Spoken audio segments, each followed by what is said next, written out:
Hi, I'm Niamh Cassidy, ex-social care worker turned parent educator and IBCLC. When I started out, I struggled to get clients and to gain visibility. I knew I was good at my work and that I could truly help people, but I didn't know how to get that message out or to get clients in.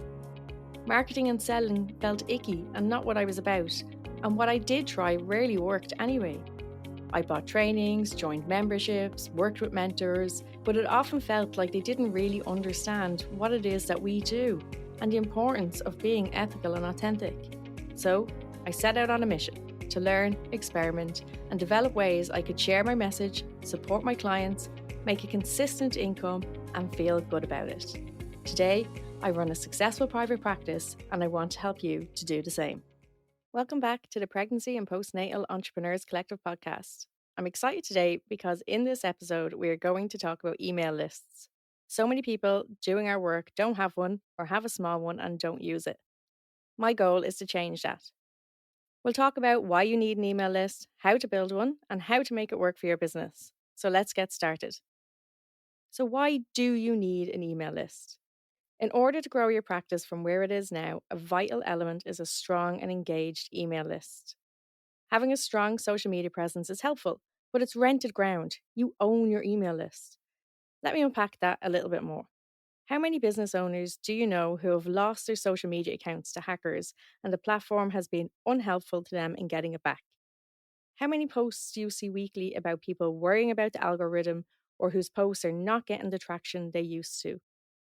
Social media is powerful, but you have little control over it. We are handmaidens to the algorithm and there isn't much we can do about it. Whereas with email, we have much more control.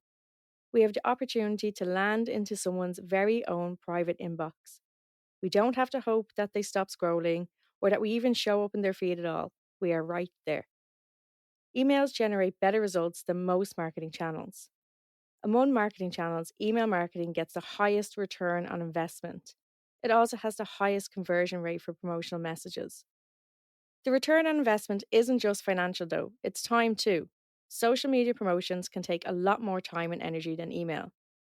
When you have an engaged email list, you have a way to speak directly with your prospective clients, to serve them and to let them know what you offer. An email list also gives you the opportunity to create relationships with potential clients so that they will know who you are when the time comes for them to make a decision about hiring a doula, lactation consultant, or booking into a pregnancy or postnatal class. So now we know why we need an email list. How do we get started about building one? Let's take a look at some tips and strategies that will help you develop an effective email list that builds your business. The first thing you'll need is an email management program. It's not a good idea to run your list from a regular email account, as you can't provide the required unsubscribe buttons. There are many common platforms such as MailChimp, MailerLite, ConvertKit, and many more. Most platforms have free options for people starting out. You'll use your email platform to collect email addresses, design your emails, and to send them out. I started with MailChimp, but I've heard that MailerLite has better free and budget functionality. Once you have your email service provider sorted, you can start building your list. Probably the most used way of attempting to build an email list is an opt-in pop-up form on your website. You'll be used to seeing these and closing them down on many websites. If using pop-ups, they should add value, like promoting a discount or a freebie, rather than a generic, sign up to my newsletter. When was the last time you actually signed up to one of those? Pop-up forms that are irrelevant or generic are going to annoy your audience. A poor user experience with pop-ups will most likely cause them to close the form or worse, cause them to leave your website altogether. That said, a good pop-up can have a conversion rate, that means how many people sign up compared to how many people saw it, of up to 11%. That's actually huge. So here's a few tips for creating good pop-ups. 1. Be careful about the pop-up timing. Give people time to read and absorb some of your content before a pop-up form triggers on the page. If people took time to visit one of your blog posts or landing pages, they probably have an interest in your content. Let them start finding value in your content first. They'll be more inclined to take action when presented with a pop-up then. 2. Stay away from condescending or overly negative or fearful language. There's nothing wrong with making your desired course of action sound good to your audience, but be careful about how you phrase things. Don't go all bro marketing in trying to make them feel bad or scared if they don't sign up. Bad examples would be sign up to my breastfeeding basics guide or risk failing at feeding your baby. Okay, I know that's a bit extreme, but you get the idea. Some companies go a little bit too far in making the opt out sound like a bad decision, and we don't want to be guilting parents into working with us. Don't turn off your audience by insulting or scaring them. A better way to get a similar point across might be unfortunately, many people who want to breastfeed run into challenges in the early days. My Breastfeeding Basics Guide can give you the information and tools to help you avoid common pitfalls. Can you see the difference? Number three, don't make it too difficult to close the pop up. Please respect people's decisions if they choose not to engage with your pop up form. You've probably seen pop up forms with small close buttons or buttons that are almost the same color of the form or buttons that you can't even find. This can be so annoying for your users and is considered bad practice. I know it really annoys me when I'm on a website and I can't find the pop up close because I want to actually read the content. So a lot of time I'll actually just leave. So make it easy for people to close the pop up form if that's what they want to do. It's better for someone to exit out of the pop up and not sign up than to leave your site completely annoyed and frustrated. 4. Provide an offer users can't ignore. When people get interrupted, they generally want the interruption to be worth it. If your call to action isn't strong and compelling, why did you have to bother them in the first place? Your pop up form should provide an offer that is valuable and actionable to the audience you are targeting. A discount on the services, or offer a free introductory consult, or a free guide. Any of these can work well. Be strategic about the design and content of your form to show that, despite the interruption, you have something worthwhile to offer your audience. 5. Include only necessary form fields. The highest converting pop up forms have only 2 form fields. Adding in additional fields makes conversion rates drop significantly.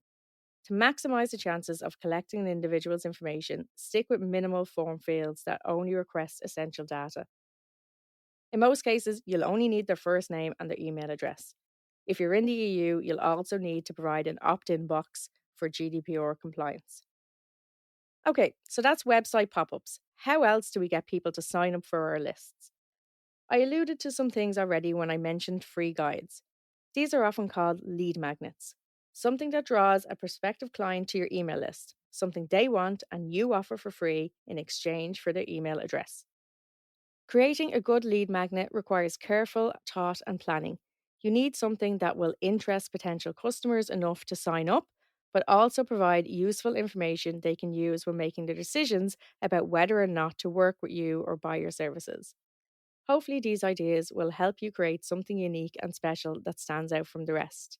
Some examples might be a free guide to breastfeeding, labour positions, caring for your newborn, or a guide containing everything a new or expecting parent needs to know when searching for a doula, childbirth class, yoga class. Include tips on how to find the right person, what questions to ask before booking, and other useful information that will help make their search easier. Another example might be to provide an ebook on any topic that your audience might be interested in, to run a free webinar, or to do a checklist. Checklist examples might be what to pack in your hospital bag or essential baby equipment. Really, the potential is endless. You can be as creative as you wish. My first lead magnet was downloadable birth affirmations, which has done okay, but my highest converting one today was a hospital bag checklist. Easy peasy. Once your lead magnet is ready, then you have to let people know it's available. Social media does work very well for this. At least once a week, you should be pointing people toward your lead magnet or magnets. You can also ask your existing list, once you have one, to share the links with others who might be interested. So once you've created your lead magnet, what next? How do we actually get the thing to the people? You need to set up a landing page on your email management system. Once you create this landing page, you will share the link so that prospective clients can enter their details. From the landing page, you set up an automation so that the link to the download or the webinar registration is automatically sent to the person who signs up. You can use Google Drive or similar to host your freebies. Trust me, this is a lot easier than it sounds, and your chosen email service provider platform will have guides on how to do it. So don't get bogged down in the details, just give it a go.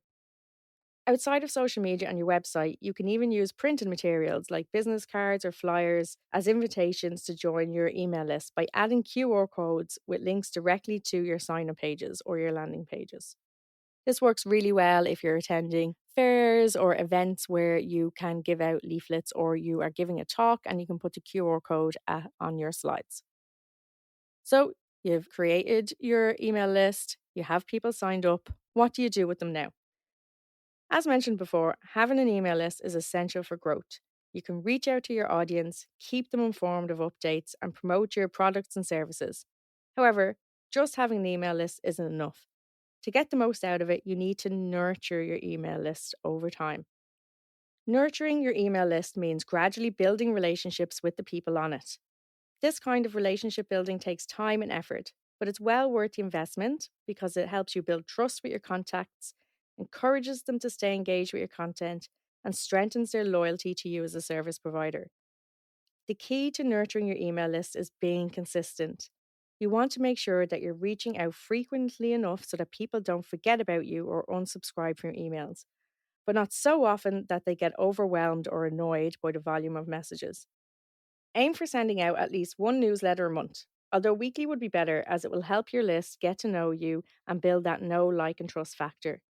Your regular emails should provide valuable content. This might be your new blog, your new podcast episode or YouTube video, or the link to an Instagram live you did. You can also send more personal emails on your thoughts on certain topics in the news or something that's going on in your life, but make sure it's something that is relevant for your audience. You include things like informative articles related to your industry, tips on how customers can best take advantage of what you have to offer, surveys they can fill out and give you feedback, relevant videos or podcasts they might be interested in. Not only will this help maintain reader engagement levels over time, but it'll also give recipients access to more useful information beyond what they might find elsewhere. But also, don't forget to include emails that are solely promoting your services and some emails with helpful content and something about your offerings as well. In order for any strategy surrounding nurturing an email list to be a success, consistency is essential, as is regular experimentation and analysis. So don't just send them out, have a look and see what's working too. By taking these steps and putting a little extra effort into honing your email campaigns, you're setting yourself up for success down the line and strengthening customer loyalty like you never did before. I really hope you found this episode helpful. I'd love to hear about your experiences or questions. Feel free to DM me on Instagram at the Pregnancy and Postnatal Collective, or to join our Facebook group and we can chat some more in there. You'll find the links in the show notes. So until next time, keep being awesome and doing all of the amazing work that you do.